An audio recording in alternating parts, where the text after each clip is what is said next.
Well, good morning, Glue Troopers. Max of Max's Models here. I hope you're doing well this morning. First off, I want to thank Mike Mashat for joining us last night on the live stream. It always makes it so much better when he can join us.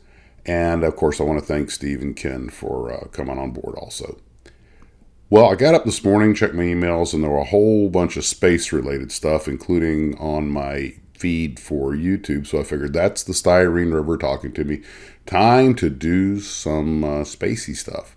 And these pictures are of a Glue Troopers model collection. I think beautifully displayed, I might add, as well as built. And he has one of the 3D printed starships that Ken made for him, like the one he made for me.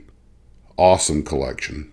Well, as I went through my email, I got my usual little flyer from Fantastic Plastic, Alan Urey's operation, and they're doing this ship from the 1956 movie Satellite in Space, and I wasn't familiar with that one, and I consider myself a bit of a sci-fi aficionado, so I started looking into it.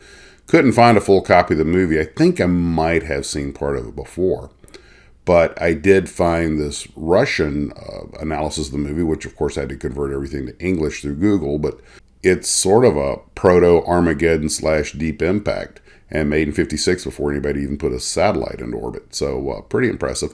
Special effects actually were okay, but I got to thinking, guys, I used to make, little home space movies and everything. And one thing I learned is if you're going to use actual smoke generators or whatever in a model rocket, a lot of these guys have them sliding on wires, or sometimes they'll move the camera. Usually it's easier to move the model depending on how much of backdrop you have.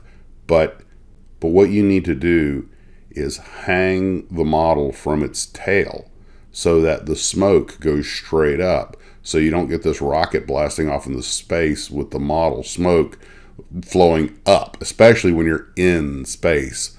Of course, when you're in space, there really shouldn't be a smoke trail.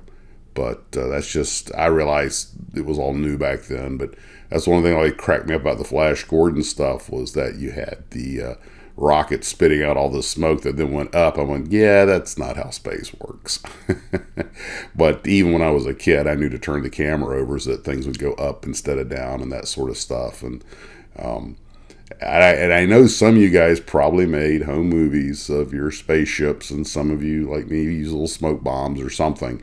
And good times. The imagination of kids combined with models. Of course, what I didn't realize when I was a kid is that smoke bombs are still hot, and sometimes they will melt styrene.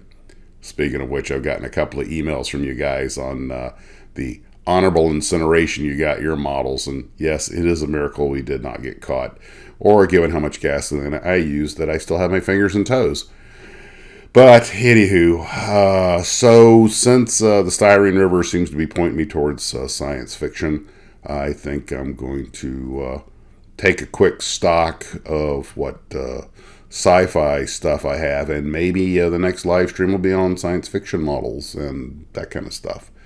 And if you guys have anything in particular, if you got any models that you built, sci-fi models, maybe send them in and I'll use them on the live stream. Instead of doing a regular viewers build, we can just talk about your science fiction builds on the live stream. That sounds like a possible idea.